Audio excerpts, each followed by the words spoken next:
Retrouvez les recettes 750 grammes avec Samsung. On va vous montrer comment réaliser une terrine de sanglier. Vous allez voir, c'est pas sorcier. C'est vrai qu'on a toujours des amis chasseurs qui peuvent nous donner un morceau de gibier, Voilà, au congélateur. Voilà. Donc en fait, on a pris là des. Alors vous prenez soit du chevreuil ou du sanglier, d'accord. Il faut des morceaux qui sont placés principalement dans l'épaule, d'accord, ou dans les bas de côte. En fait, c'est des morceaux plutôt riches en collagène, d'accord. Donc on va voilà, je les découpe en cubes.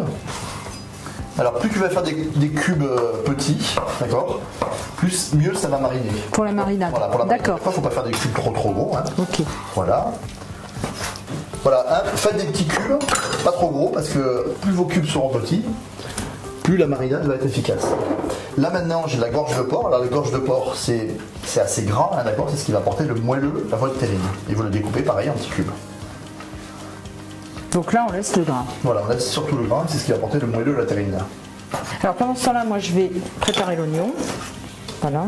On l'émince tout simplement. Alors, on l'émince grossièrement en fait, parce qu'après il va passer au hachoir, tu vois. D'accord. Donc là, c'est vraiment. Hop. Allez, je rajoute ma gorge de porc avec mon gibier. Voilà, donc moi je vais rajouter l'oignon. Voilà, on l'a émincé grossièrement. Voilà, impeccable. Et puis un petit peu d'ail peut-être. Allez, on va rajouter Tiens. de l'ail. Voilà. Et toi, tu vas rajouter des herbes aromatiques. Donc, on va mettre une feuille de laurier, Ouais. un petit peu de romarin, Ouais. Du thym ou de marjolaine. thym. Hein. Ok. Est-ce qu'on met On va mettre des baies de genièvre. Voilà. Et tu vas mettre un tour de poivre du moulin généreux. Alors on y va. On est généreux quand même. Voilà, c'est assez généreux là. Voilà. Ouais. Il faut vraiment que votre terrine de gibier soit bien relevée, c'est super important. Ok. C'est bon hein. Ouais, nickel. Ils sont super bons. Là maintenant, je vais rajouter un alcool type cognac, on pourrait mettre de l'armagnac aussi. Ok. Et on va rajouter un petit peu de vin rouge. Voilà. Et là, on mélange tout simplement. Bien mélanger, on met la main. Hein. Ça sent bon. Voilà, tout simplement. Allez, regardez. Voilà, c'est bien malaxé, on a bien réparti toute la marinade. Maintenant vous filmez et 24 heures au réfrigérateur, tout simplement. Pour que ce soit vraiment très marinée, c'est vraiment le secret de la recette. À demain. Allez, la viande est marinée, on va passer au hachoir toute la viande. Grosse grille. Je vais t'essayer de bosser, vas-y. Je mets la viande, d'accord? Allez, go. La viande est hachée, hein, le gras, là, tu vois, il faut un équilibre entre le gras et la chair. Tu vas mettre des œufs dedans, s'il te plaît. D'accord. Moi, je vais mettre l'équivalent de 10 grammes de sel au kilo. D'accord. Il faut bien l'assaisonner, c'est important. Voilà. Tu vas mettre un joli tour de poivre du moulin. D'accord. Donc là, on n'hésite pas. Ah oui, il faut vraiment que ça soit bien assaisonné.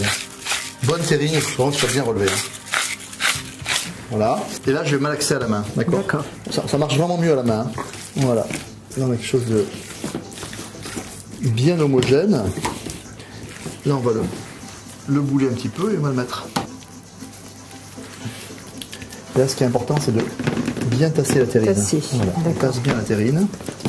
Hein, pour ne pas laisser de, tu vois, pas laisser de vide.